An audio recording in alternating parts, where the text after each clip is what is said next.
Magandang araw sa lahat.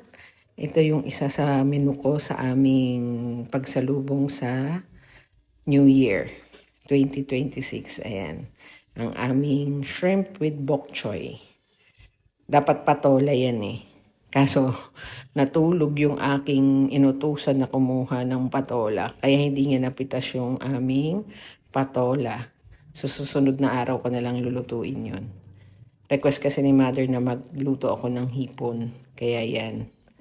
Ito, baling ginamit ko dyan. May hipon ako, luya, bawang, sibuyas na puti. Tapos yung bok choy na hiniwa ko lang sa gitna. Mahaba yan. Parang gigisahin ko lang siya. Ayan. Yung hipon ilang piraso. Sariwa din yan. Ayan, naglagay tayo ng konting mantika. Susunod natin yung luya. Unahin natin iluto yung ating hipon kasi madali lang din naman maluto yung bok choy. So luya muna, i-mix lang natin para hindi malansa, matanggal yung lansa ng ating hipon. Kaya luya muna ang ginamit ko. Manipis na hiwa lang para makakain pa rin namin ni mother yan. Kumbaga walang tapon. Pati yung sa bawang, ano din namin, maninipis din. Kasi kinakain ko din yan, ayan yung bawang. Yan. Gisayin natin pag medyo nag-brown na siya. Or light brown lang. Pwede na natin ilagay yung hipon. Yan. Mix lang natin. Yung sibuyas pang huli ko yung nilalagay eh. Ayan. Sibuyas. Pag nag-translucent na yan, ilalagay na natin yung ating hipon. Konti lang yung sibuyas ko, nagtipid ako kasi mahal. Kahit puting sibuyas, mahal din. Ayan na yung hipon namin. Binili namin, diniliver yan sa amin kahapon din. In order ko 1 kilo. Pero konti lang yan ginamit ko dyan. Yan. Lagyan natin ng konting asin. Pag medyo naging pink or orange na yung kulay niya, pwede na rin natin lagay yung ating gulay. Ayan, naglagay rin ako ng konting paminta. Paminta at asin lang ang hinahalo ko sa aming gulay. Di na ako nagtoyo niyan. Ayan, medyo nag-orange na yung kabilang side. Or pinkish. Yan.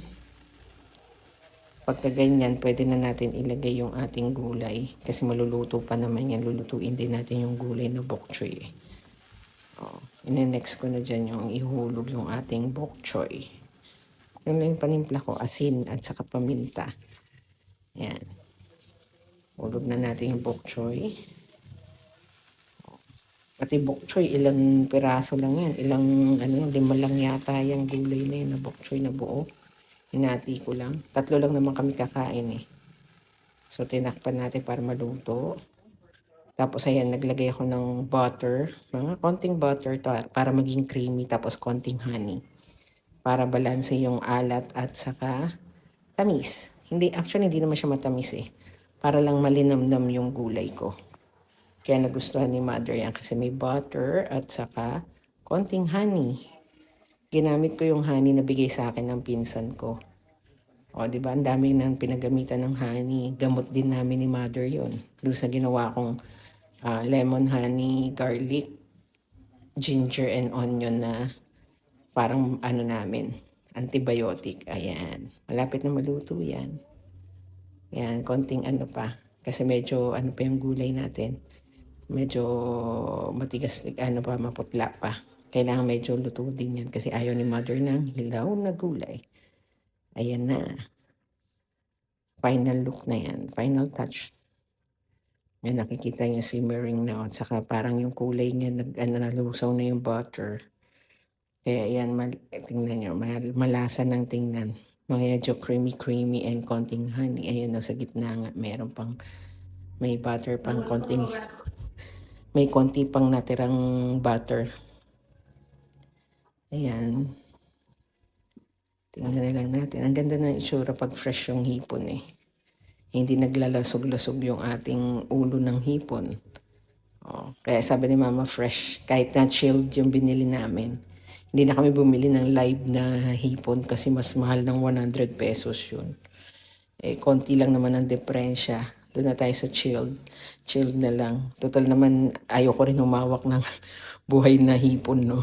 Pinapatay ko rin naman. Eh, di doon na tayo sa chilled. Ayan, luto na. Ready na i-serve to. Ayan. Nagbo-voice over ako kasi may mga alaga akong ano dito na ngiyaw ng ngiyaw yung muning ko. Ayan, luto na. Kakain na kami.